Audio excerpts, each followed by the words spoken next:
Sous le soleil brûlant de l'Afrique de l'Ouest, un ordre a été donné. Ce simple acte a renversé les fondements de la justice et de la géopolitique. Ibrahim Traoré, le capitaine visionnaire du Burkina Faso, a pris une décision audacieuse. Transformer l'humiliation en pouvoir. Cette action n'a pas seulement réécrit l'histoire du pays, mais elle a aussi défié l'ordre mondial établi. Et maintenant, face à cette décision, qu'est-ce que cela signifie pour l'avenir de l'Afrique et du monde ? Ibrahim Traoré n'est pas seulement un leader. Il est le symbole d'un changement radical, d'une révolution géopolitique. Qu'en est-il de ceux qui l'observent ? Ibrahim Traoré n'est pas un dirigeant ordinaire. Ce n'est pas simplement une histoire de pouvoir ou de rédemption. C'est une déclaration audacieuse sur ce qu'un peuple peut accomplir quand il reprend son destin en main. Le Burkina Faso, longtemps perçu comme un pays fragile et enclavé, a défié les attentes du monde. Traoré a transformé les prisons en casernes et les prisonniers en soldats. Une telle transformation n'est pas sans risque. Les analystes internationaux redoutent que cette stratégie mène à un autoritarisme militaire. Mais, dans les rues de Ouagadougou, c'est la fierté qui domine. La question n'est pas de savoir si cette révolution tiendra, mais de savoir jusqu'où elle peut aller. Les yeux du monde sont tournés vers le Sahel, et cette fois, le Burkina Faso ne sera pas un simple observateur. Il est prêt à réécrire les règles du jeu. Traoré a promis que son pays ne se contenterait pas de survivre. Il chercherait à prospérer, même à travers le chaos. Il y a quelques mois à peine, le Burkina Faso était un pays en proie à des défis immenses. Le terrorisme et donc les conflits internes déstabilisaient le pays, et la société se retrouvait de plus en plus isolée. Cependant, ce qui a commencé comme une crise humanitaire a rapidement évolué en une révolution géopolitique. Lorsque Ibrahim Traoré, jeune capitaine de l'armée, a pris les rênes, tout a changé en un clin d'œil. Il a pris une décision choquante. Libérer 600 prisonniers, non pas pour les réintégrer dans la société, mais pour les transformer en soldats au service de la nation. Cela semblait être une folie aux yeux des analystes internationaux, une tentative désespérée de manipuler les pauvres et les opprimés pour créer une force militaire. Pourtant, dans la réalité burkinabé, cette décision a été perçue comme un acte de génie. Pour beaucoup, elle symbolisait la justice rendue à ceux qui étaient autrefois laissés pour compte, emprisonnés pour des délits mineurs ou des crimes de survie. En transformant ces hommes en combattants, Traoré leur a donné non seulement un but, mais aussi un moyen de rédemption.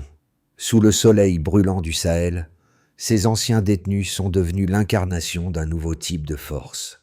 Ils ne se battaient pas pour un gouvernement, mais pour leur propre avenir, pour la dignité qu'ils avaient perdue.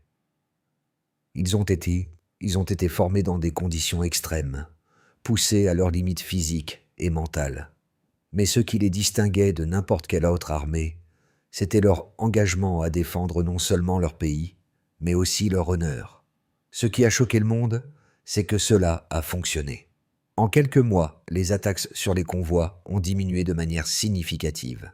Les routes, autrefois infestées de bandits, sont devenues plus sûres, et le peuple burkinabé a commencé à voir l'armée sous un jour nouveau. Les anciens prisonniers n'étaient plus considérés comme des criminels, mais comme des héros, des fils de la rédemption. Ibrahim Traoré n'est pas seulement un capitaine. Il est un symbole de ce que peut accomplir une nation lorsque ses dirigeants osent repenser les fondements de la justice et du pouvoir. Son ascension rapide au pouvoir n'a pas seulement changé le destin du Burkina Faso, mais a également lancé un message clair au reste du monde. La rédemption et la discipline peuvent créer une nouvelle force nationale. Le monde, qui s'attendait à ce que le pays sombre dans le chaos, a été pris au dépourvu par cette transformation radicale. Les premiers effets de cette décision audacieuse ont été immédiats. Les anciens prisonniers, désormais formés et équipés, ont commencé à patrouiller dans les zones les plus vulnérables du pays. Là où d'autres auraient vu un acte désespéré, eux ont vu un retour de la souveraineté nationale. Il ne défendait pas simplement un gouvernement, mais un peuple qui se battait pour sa dignité. En quelques semaines, les résultats étaient clairs. Les attaques de groupes armés ont chuté. La peur qui avait paralysé les communautés rurales a été remplacée par un sentiment de sécurité retrouvé. Mais au-delà de l'aspect militaire, il y avait un changement plus profond. Traoré savait que la véritable force de son armée ne résidait pas dans les armes, mais dans la conviction. Ces soldats, souvent rejetés par la société, se sont retrouvés liés par un but commun: reconstruire un pays qu'ils avaient autrefois aidé à détruire. Ce n'était pas juste une armée, c'était une armée du peuple, forgée dans la poussière et la souffrance, mais résolue à préserver la souveraineté du Burkina Faso, coûte que coûte. Le Burkina Faso, autrefois en proie à l'insurrection et à l'instabilité, a connu une transformation radicale sous la direction de Ibrahim Traoré. À la suite de son coup d'État, Traoré a pris une décision audacieuse et risquée: réhabiliter des prisonniers condamnés pour des crimes mineurs en les transformant en soldats d'élite. Cette initiative n'a pas seulement secoué la nation, mais elle a également ébranlé les fondations de l'ordre mondial, attirant l'attention des puissances étrangères. Ce que le monde n'avait pas anticipé, c'était que cette révolution, bien que brutale dans sa méthode, allait ouvrir la voie à une nouvelle forme de justice et de gouvernance en Afrique. La première étape de cette transformation fut la formation des anciens détenus. Ces hommes, libérés des prisons pour leurs crimes, ont été envoyés dans des camps d'entraînement où ils ont subi une rééducation extrême. L'armée de Traoré ne se contentait pas de renforcer son nombre. Elle préparait des soldats capables de défendre le Burkina Faso, non seulement par la force militaire, mais aussi par un sens profond de la dignité retrouvée. Les anciens détenus, une fois réduits à l'état de paria, se sont vus offrir une seconde chance dans un pays en guerre et ont répondu par une loyauté inébranlable envers leur nation. Les premiers résultats ont été frappants. Les routes, jadis infestées de groupes armés et de bandits, ont progressivement retrouvé une certaine sécurité. Les convois d'approvisionnement, essentiels pour la survie du pays, circulaient désormais sans crainte. Les habitants des villages reculés, longtemps terrorisés, ont vu leur quotidien transformé. Là où la peur régnait, il y avait maintenant un semblant de paix. La présence des soldats, désormais perçus comme des protecteurs et non comme des oppresseurs, a permis aux Burkinabés de recommencer à vivre sans la menace constante de la violence. Mais cette réécriture de la société ne s'est pas faite sans obstacle. L'Occident, inquiet de voir une nation africaine échapper à son influence, a observé les événements de loin, scrutant chaque mouvement de Traoré. La France, en particulier, a intensifié ses opérations de surveillance, envoyant des drones et des avions de reconnaissance dans les régions du nord du pays. Les autorités burkinabées ont cependant répondu par un défi clair. Si vous regardez, apprenez. Si vous revenez, souvenez-vous de nous. Traoré savait que son action allait déranger, mais il était prêt à prendre le risque de défier l'ordre établi. L'un des changements les plus significatifs a été la transformation des prisonniers en défenseurs de la nation. Les anciens détenus, qui avaient autrefois porté la honte, étaient nés désormais les soldats d'une révolution qui remettait en question le modèle traditionnel de pouvoir en Afrique. Ce changement radical a créé une dynamique nouvelle dans le Sahel, une région où les lignes entre les acteurs étatiques et non étatiques sont souvent floues. Les anciennes puissances coloniales, et même les Nations Unies, ont pris conscience que cette nouvelle approche pourrait redéfinir l'équilibre des pouvoirs dans la région. Ce processus de rédemption et de réformation a eu des répercussions sur les communautés locales. Les familles des anciens prisonniers ont retrouvé un sens de la fierté et de la dignité, tandis que le pays a vu sa solidarité se renforcer. Le peuple burkinabé, autrefois divisé et marginalisé, a trouvé une nouvelle unité, renforcée par une armée qu'il considérait maintenant comme une armée du peuple. Et tout cela n'a été possible que grâce à la vision audacieuse d'un seul homme, Ibrahim Traoré. Voyons maintenant les premiers résultats concrets de la réforme menée par Ibrahim Traoré, qui se manifeste non seulement sur le terrain, mais aussi à travers des indicateurs précis. La transition du Burkina Faso, sous la conduite de Traoré, est marquée par une réduction spectaculaire de la violence et une amélioration de la sécurité dans les zones auparavant les plus instables. En quelques mois seulement, les attaques contre les convois d'approvisionnement ont chuté de 40%, un indicateur clé de la stabilisation du pays. Les routes, autrefois dangereuses, sont devenues plus sûres, permettant ainsi aux civils de circuler librement, ce qui n'était qu'un rêve quelques mois plus tôt. Cela a permis non seulement de maintenir la sécurité intérieure, mais aussi de relancer l'économie locale, avec une hausse des échanges commerciaux, notamment dans les zones rurales où l'agriculture est essentielle à la survie du pays.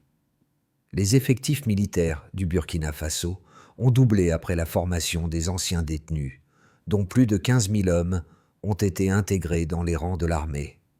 Cela a considérablement renforcé la capacité de défense nationale du pays, en particulier dans les régions du Nord, proches des zones de conflit. De plus, cette armée, composée de soldats redevenus citoyens, a réduit la dépendance du Burkina Faso vis-à-vis des troupes étrangères, avec une croissance de 92% de la sécurisation de son territoire. Ce chiffre démontre non seulement la réussite de la stratégie de Traoré, mais aussi le défi lancé à la communauté internationale. Dans les zones urbaines, les efforts de réconciliation ont également porté leurs fruits. Selon les rapports des organisations humanitaires locales, la perception de l'armée par les civils a radicalement changé. Avant la réforme, l'armée était souvent perçue comme une institution autoritaire, voire oppressive. Aujourd'hui, cependant, plus de 70% des Burkinabés affirment avoir une image positive de l'armée. Un changement culturel majeur dans un pays où la méfiance envers les forces armées était profonde. Sur le plan international, cette transformation a suscité des réactions mitigées. Si certains analystes ont salué la réussite de cette approche inédite, d'autres y ont vu un danger. La France, par exemple, a intensifié ses surveillances aériennes dans la région, enregistrant une augmentation de 25% des vols de reconnaissance dans le Sahel, signe de l'inquiétude croissante des anciennes puissances coloniales face à ce modèle qui pourrait inspirer d'autres nations africaines. En revanche, sur le terrain, les résultats ont été nets. Les anciens détenus, désormais soldats, ont joué un rôle essentiel dans la réduction des embuscades et des pillages dans les zones rurales.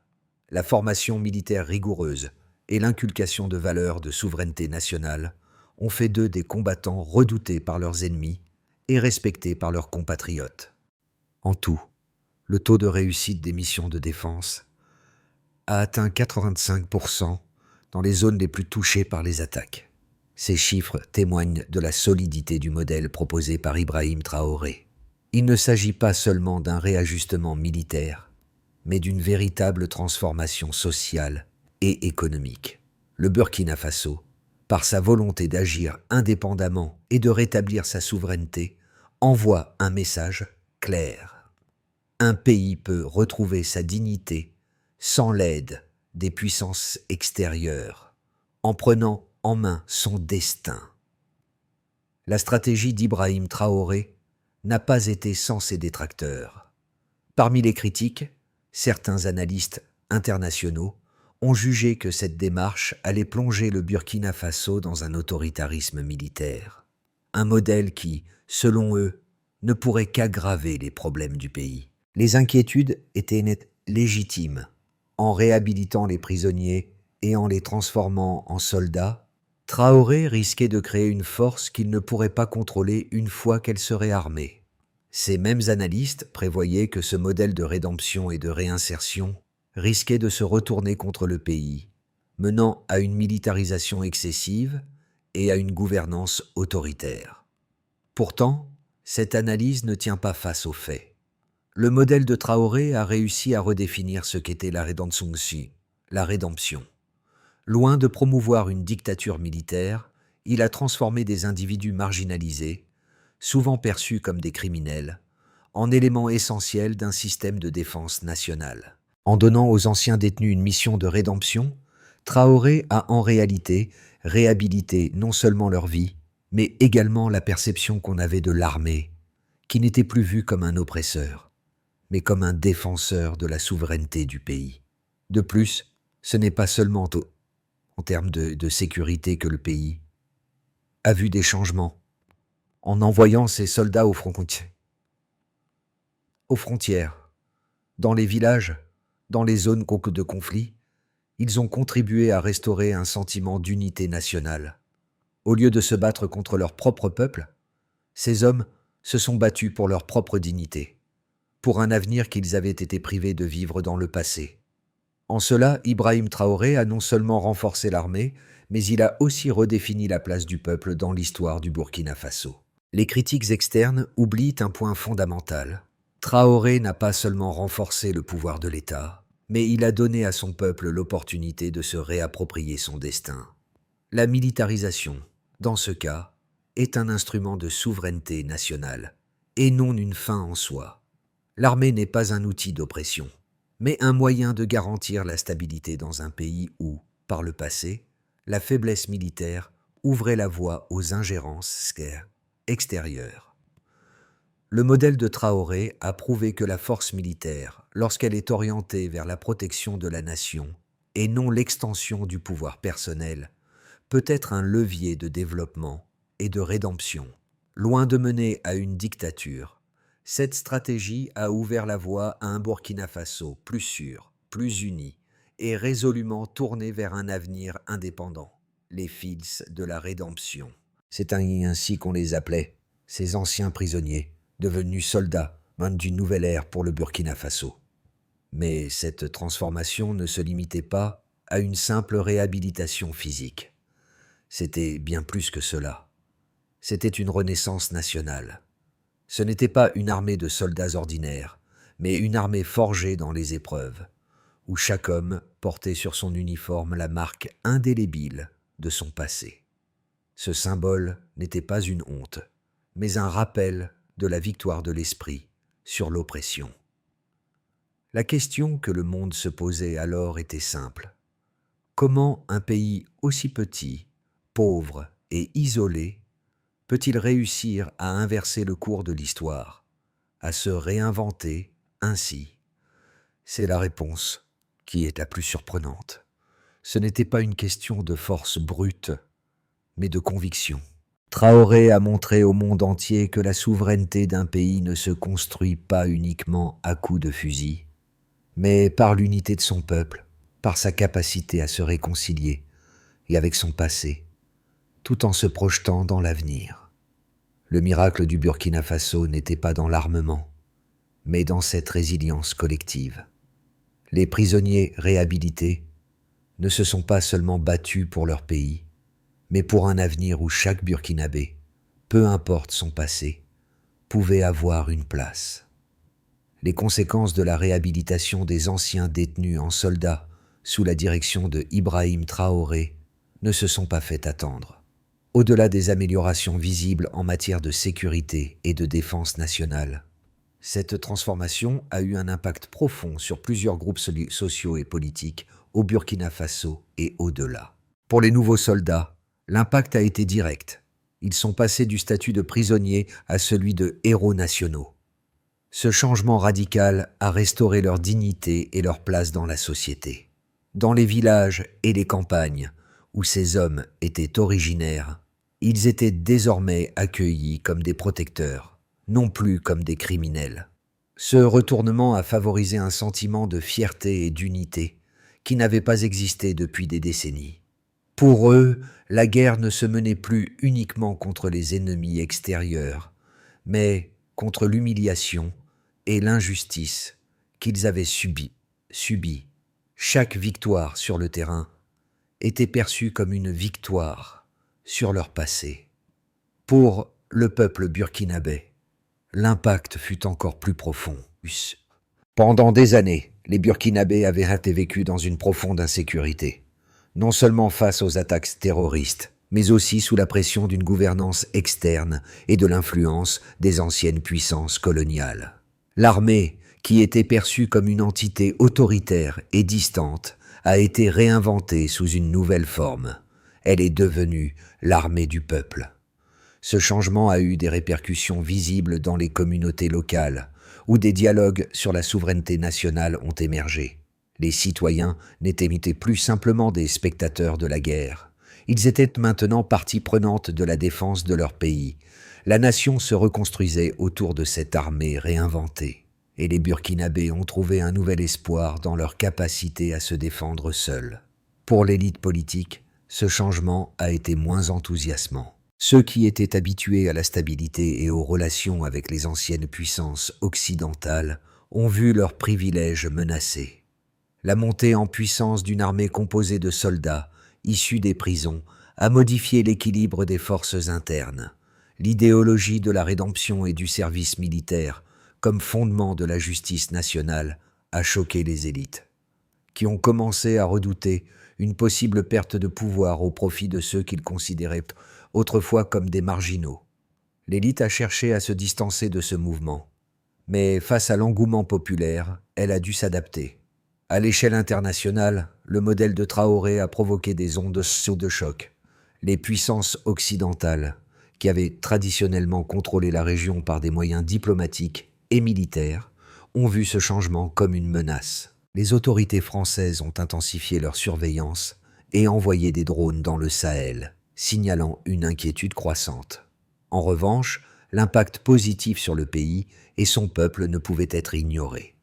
Les Nations Unies et d'autres acteurs internationaux ont observé, intrigués, la manière dont cette réconciliation interne a renforcé la cohésion sociale et, par conséquent, la stabilité. Dans les pays voisins, la révolution burkinabé a également eu des répercussions. Au Mali, au Niger et au Tchad, des voix se sont élevées pour saluer l'audace de Traoré. Les réformes qu'il a instaurées ont suscité un intérêt grandissant dans ces pays, où des mouvements similaires ont été initiés pour renforcer l'indépendance nationale et la souveraineté. L'idée qu'une nation puisse se reconstruire sans l'intervention extérieure est devenue un modèle de plus en plus attrayant pour d'autres nations du Sahel. Les résultats étaient clairs. En quelques mois, le Burkina Faso était devenu un modèle de résilience. Non seulement il avait gagné en stabilité, mais il avait aussi défini un nouveau paradigme de la souveraineté et de la justice.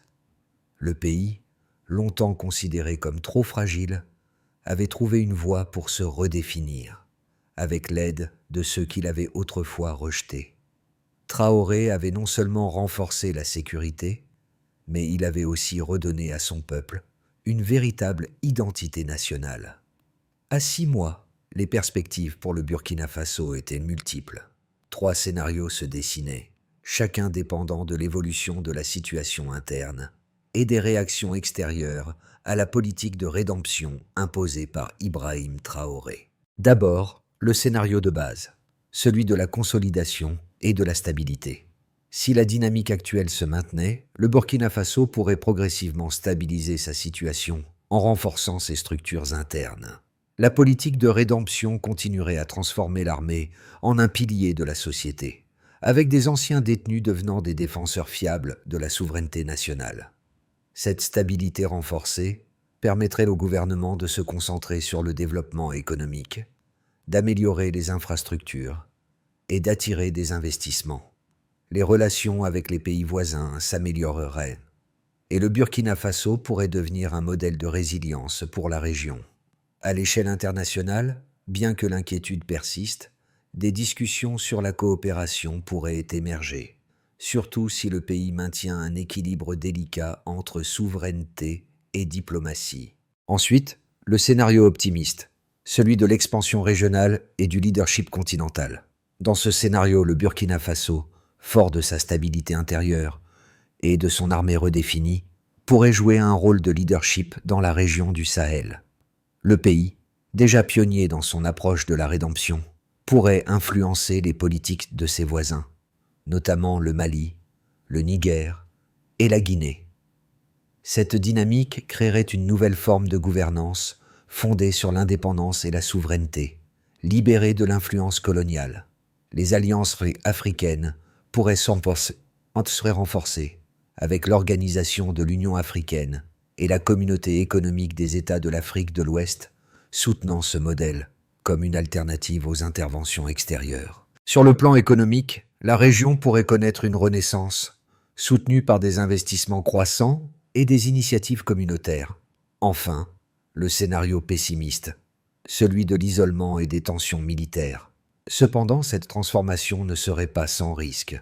Si l'armée de Traoré venait à trop se militariser, elle pourrait être perçue comme une menace, non seulement par les puissances étrangères, mais aussi par des factions internes désireuses de reprendre le pouvoir. L'influence étrangère pourrait augmenter, sous forme de sanctions ou de tentatives d'isolement diplomatique.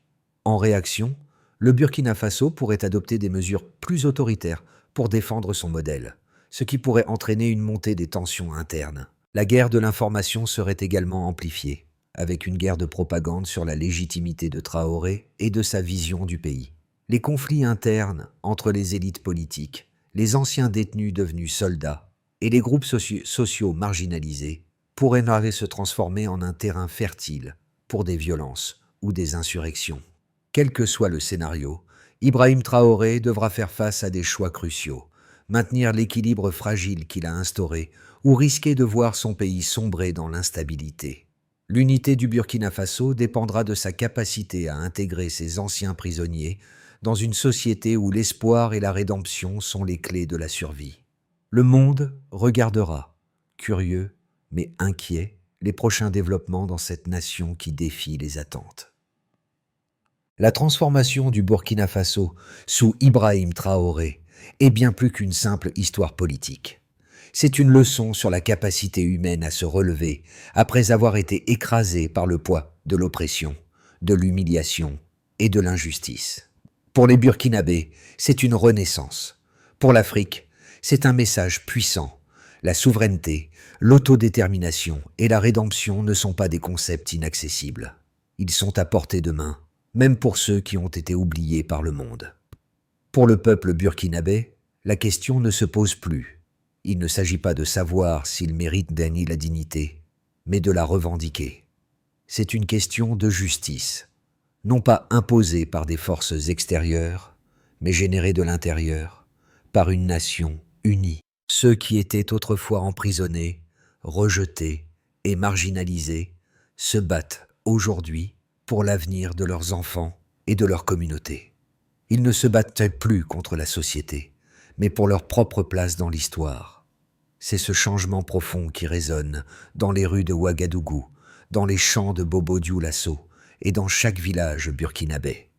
L'impact de cette transformation ne se limite pas à la sphère politique ou militaire. Il touche chaque pied de la vie quotidienne. Les familles qui avaient perdu l'espoir d'un avenir meilleur voient aujourd'hui leurs enfants aller à l'école dans un climat de sécurité retrouvé. Les marchés, autrefois fermés à cause de la violence, sont de nouveau animés. La vie recommence là où la mort semblait régner en maître. Et tout cela, est le fruit du sacrifice de ceux qu'on avait condamnés et qui ont décidé de changer leur destin. L'histoire du Burkina Faso sous Ibrahim Traoré est l'histoire de la dignité retrouvée. C'est un message universel. Peu importe d'où vous venez, il n'est jamais trop tard pour changer votre avenir. Le chemin vers la transformation que le Burkina Faso a emprunté sous Ibrahim Traoré est encore long et semé d'embûches, mais il existe des étapes claires pour assurer la pérennité de ce modèle. Le pays a déjà démontré qu'il est capable de se relever des pires crises. Mais pour continuer sur cette voie, quelques mesures doivent être prises pour garantir un avenir stable et prospère. D'abord, il faut renforcer les institutions démocratiques. Bien que l'armée joue un rôle central dans la sécurité du pays, il est impératif de renforcer les institutions civiles et démocratiques. Le rôle de l'armée devrait rester celui de protecteur et non celui de gouverneur. Les prochaines élections devront être organisées dans un climat de transparence et d'inclusivité. Il est crucial que la société burkinabé puisse retrouver confiance en ses institutions politiques et qu'elle soit plus représentative de la diversité du pays. Ensuite, il est essentiel d'investir dans l'éducation et la réconciliation nationale. L'une des étapes les plus importantes de cette transformation sera la réconciliation sociale et nationale. Il ne suffit pas de transformer les prisonniers en soldats. Il faut également investir dans l'éducation et la sensibilisation de la population sur les valeurs de paix, de coopération et de responsabilité citoyenne. L'éducation, notamment pour les jeunes générations, doit être un pilier central pour éviter de futures tensions et garantir une continuité dans la rédemption nationale. Puis, il convient de renforcer les relations internationales. Tout en maintenant une indépendance face aux puissances extérieures, le Burkina Faso doit chercher à établir des partenariats stratégiques avec d'autres pays africains. L'idée n'est pas de s'aliéner l'Occident, mais de construire une Afrique unie où les nations ne sont plus tributaires des anciennes puissances coloniales. Des partenariats commerciaux, économiques et diplomatiques avec des voisins comme le Mali, le Niger ou la Guinée pourraient renforcer cette vision commune de souveraineté et de développement. Enfin, il faut investir dans l'économie locale et l'agriculture. Le Burkina Faso doit également renforcer son secteur agricole, qui reste le moteur de l'économie, en apportant des solutions innovantes aux problèmes de productivité et en attirant des investissements dans les infrastructures rurales. L'autosuffisance alimentaire devrait être une priorité pour garantir la stabilité à long terme du pays. Ce n'est qu'en suivant ces étapes que le Burkina Faso pourra continuer à avancer sur la voie de la rédemption et de la reconstruction. Le défi de Traoré ne réside pas seulement dans la consolidation de la paix, mais dans l'édification d'un avenir où la dignité et la souveraineté ne sont plus de simples concepts, mais des réalités vécues par chaque Burkinabé.